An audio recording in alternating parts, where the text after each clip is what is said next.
जय हिंद साथियों, मैं रंजीत नेक्स्ट एकेडमी से। और नेक्स्ट एकेडमी में आप लोग सभी लोगों का स्वागत है। नेक्स्ट एकेडमी में आप सब लोगों का वेलकम करते हैं। आज हम 10th क्लास की पहला चैप्टर ही स्टार्ट करने वाले हैं, जैसा कि इसका नाम है वास्तविक संख्या। एक्चुअली वास्तविक जो संख्या है वो वास्तविक संख्या क्या है, ये कैसे बनी, किन संख्याओं से मिलकर बनी, किनके कितने टाइप हैं, कैसे स्टार्ट है। तो आज हम स्टार्ट कर रहे हैं वास्तविक संख्या। सर वास्तविक संख्याओं से देखते हैं रिलेटेड कि वास्तविक संख्या की परिभाषा क्या है। वास्तविक संख्याएं वे संख्याएं होती हैं जिन्हें हम संख्या रेखा पे व्यक्त कर सकते हैं। जो रेखा संख्या रेखा पे जिस संख्या को हम व्यक्त नहीं कर सकते हैं उन्हें हम वास्तविक संख्याएं नहीं कहेंगे। जैसे कि ये एक संख्या रेखा है, यहाँ से 0 पॉइंट रहता है संख्या रेखा के बीच में। इधर की जो साइड रहती है उधर प्लस के चलते 1 2 3 4 5 अनंत तक जाएंगे आगे तक। इधर ऐसे ही इधर -1 -2 -3 -4 इधर भी अनंत तक जाएंगे। ये जितनी भी संख्याएं हैं देख रहे हैं आप, ये सब वास्तविक संख्याएं हैं। जाके अलावा और जैसे भी पाई हो गई आपकी, फाई है, गामा डीटा, जितने भी हैं वे वास्तविक संख्या के अंतर्गत नहीं आते। अब आप देखेंगे वास्तविक संख्याओं के प्रकार। वास्तविक संख्याओं के प्रकार दो प्रकार होते हैं। वास्तविक संख्याओं के 2 टाइप्स होते हैं। इसके 2 टाइप्स, एक होता है परिमेय, परिमेय और एक होता है अपरिमेय।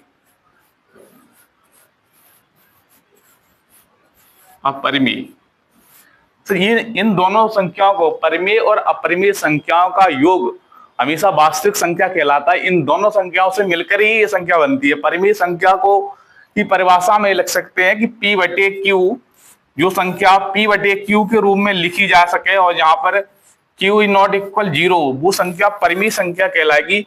इसके अलावा कौन सी भी संख्या वो परिमेय संख्या नहीं कहलाएगी। जैसे कि उदाहरण के तौर पे हम देख सकते हैं, उदाहरण पे लिखेंगे तो जैसे 2 हो गया, 4 हो गया, 10 हो गया, 2.5 हो गया, 1/3 होगा। ये सारी संख्या ये परिमेय संख्या के रूप में है, क्योंकि 2 है, 2 के नीचे हम 1 लिख सकते हैं, तो 2 P/Q के रूप में ये यहाँ बन रहा है। ऐसे 2.5 है, जब उसे करेंगे तो 2.5 के नीचे भी हम 1 लिख सकते हैं। ये P/Q के रूप में बन रहा है, P/Q के रूप में बनना। जो संख्या P/Q के रूप में बनेगी वही संख्या केवल वास्तविक परिमेय संख्या कहलाएगी। उसके अलावा कोई भी संख्या वो परिमेय संख्या नहीं कहलाएगी। ठीक है, अब आगे देखते हैं अपरिमेय संख्या को। 1 मिनट।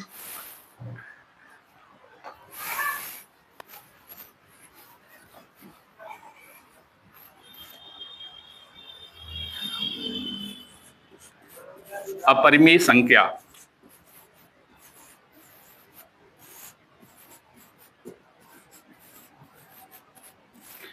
सर अपरिमेय संख्या कौन सी होती है? अपरिमेय संख्या इसके अलावा जैसे कि उदाहरण के तौर पे लिखते हैं √2, √3, जिन्हें P/Q के रूप में नहीं लिख सकते हम। यहाँ पर P/Q के रूप में जिन्हें नहीं लिखा जा सकता है,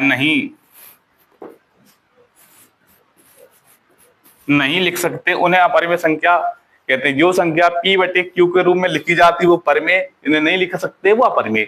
एक सिंपल से है। उसके बाद परिमेय संख्या के भी अंतर्गत 3 तरह की संख्या आती है, प्राकृतिक, पूर्ण, पूर्णांक और पूर्ण संख्या। 3 संख्याएं परिमेय संख्या के अंतर्गत आती है। 2 टाइप्स हैं वास्तविक संख्या के, परिमेय और अपरिमेय संख्या। उसके जो योग होता है वो वास्तविक संख्या होती है। वास्तविक संख्या की 2 प्रकार है, परिमेय और अपरिमेय। और परिमेय संख्या के भी इसमें 3 टाइप है। परिमेय संख्या के आपके जो सिलेबस है उसमें 3 टाइप डाले गए हैं, जैसा कि आप देखेंगे।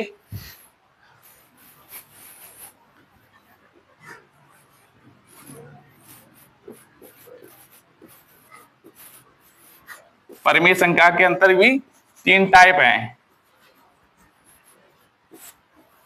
एक होती प्राकृतिक संख्या,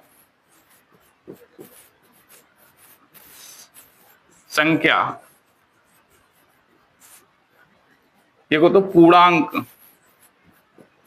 पूर्णांक, और पूर्ण संख्या। प्राकृतिक संख्याएं वे संख्याएं होती हैं जिन्हें हम गिनती में यूज करते हैं। प्राकृतिक संख्या हमेशा पॉजिटिव रहती है और 1 से स्टार्ट होती है। उदाहरण के तौर पर हम 1 से लेकर 2, 3, 4 अनंत तक जाएंगे, ये हमेशा पॉजिटिव रहती है। प्राकृतिक संख्याओं में अगर 0 शामिल हो जाए, 0 को शामिल कर ले प्राकृतिक संख्या में, तो वो पूर्ण संख्या बन जाती है। 1, 2, 3, 4 ऐसे अनंत तक प्राकृतिक संख्याओं का 0 शामिल हो जाए तो पूर्ण संख्या बन जाती।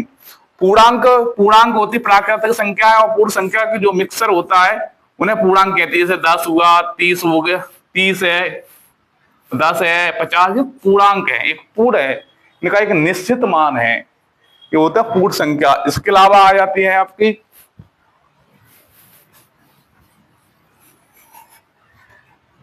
इसके अलावा आती है भाज्य और अभाज्य संख्या। भाज्य, अभाज्य, सहभाज्य। भाज्य संख्याएं, भाज्य संख्या,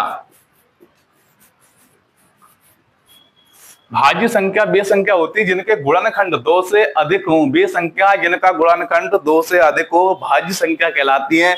जैसे कि 8 है, इनका गुणनखंड करेंगे 4, इस 4 करेंगे, इसका फिर 2 से देंगे, 2 से दिया 1।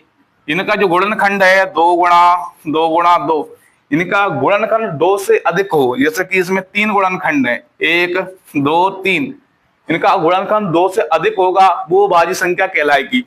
एक इसमें समस्या ये है कि 2 जो है वो भाज्य संख्या नहीं है, क्योंकि 2 का गुणनखंड 2 से अधिक नहीं है। 2 जब भी काटेंगे तो 1 से जाए, 2 से जाएगा या फिर 1 से जाएगा, 2 ही गुणनखंड आते हैं इसमें, इसलिए भाज्य संख्या नहीं है।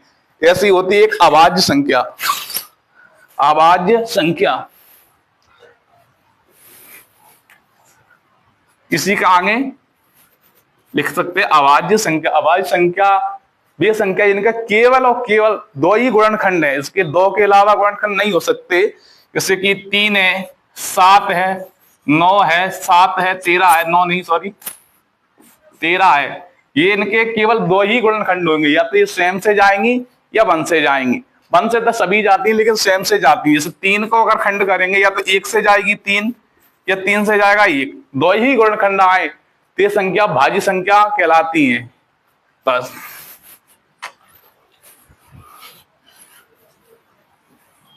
फिर इसी में एक छोटा सा टॉपिक डाल दिया जाता है एलसीएम और एचसीएफ। एलसीएम को मतलब होता है हाईएस्ट कॉमन फैक्टर, और एचसीएफ लोअर कॉमन फैक्टर। जो संख्या में सबसे हाईएस्ट होता है उसे चुनते हैं, वो एलसीएम बन जाता है। जो कम सबसे छोटा मान होता है उसे चुनते हैं, वो एचसीएफ बन जाता है, जो कि हम क्वेश्चनों में देखेंगे। जैसे क्वेश्चन आएंगे 140 आगे चल के 1.1 में जो क्वेश्चन आएंगे उसमें करेंगे। ठीक है, आज की वीडियो यहीं समाप्त करते हैं, मिलते हैं नेक्स्ट वीडियो में। जय हिंद।